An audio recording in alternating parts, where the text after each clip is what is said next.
Hey guys, welcome back to the channel. I've just returned home after filming the 440i MPPSK video. And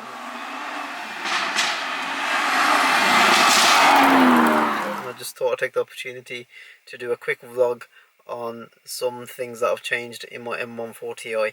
If you've been following me on my Instagram and my YouTube channel, you'll note that about 1,000 miles ago the car went in for its first service, which was the oil change and the microfilter change. And again, following me on my Instagram, you'll note that more recently I visited Motech, and at Motech I had the Pipercross air filter fitted to my car, which is just a replacement for the OEM paper filter.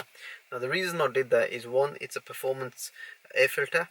Not expecting too much sort of performance, maybe 1 or 2 horsepower more, but it just makes the whole engine kind of breathe a little bit more, and you get a little bit more kind of induction sound. You don't really notice a huge difference in power, although driving away from Motech from like doing 50, 60 and 70 miles an hour, I did feel there was a little bit more kind of urgency in the way the car was just responding to the throttle. Maybe that was just a placebo effect, but there was something there.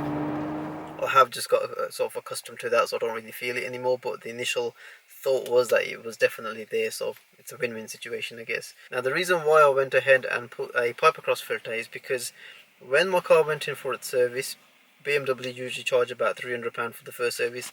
They don't change the paper air filter, and on inspection of this has done about 12,000 miles. It's been in the car since it was new. It's beginning to just like rip apart from there. It's just like ripping apart in my hand actually, and from this side. And just looking at it, it's quite dirty, which means it's been doing its job quite well. It's taking all those particles away from the air that's coming into the engine, and just filtering it all out and making sure those dirty particles are not making their way into the engine. However, this is now quite clogged up after about 12,000 miles, and this would not be changed for another 12,000 miles. It's probably the cheapest thing in the engine bay, like a serviceable component, which should be changed, my personal opinion.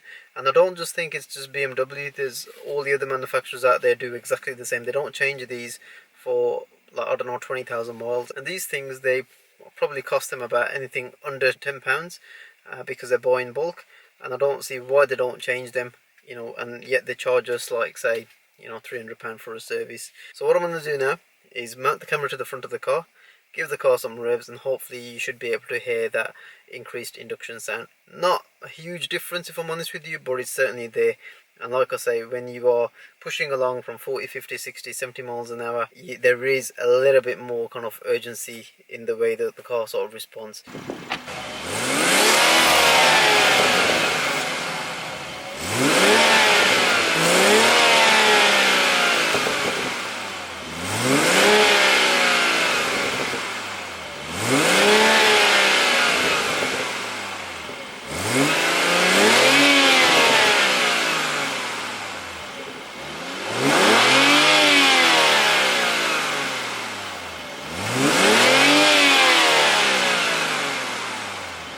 So guys, I hope you found this video useful, informative and not too boring. Give it a like, a share and subscribe to my channel for more car related content coming up. Don't forget to check me out on my Instagram and also the BMW M140i Shadow Edition page on Facebook. Take care guys, hopefully see you on the next one.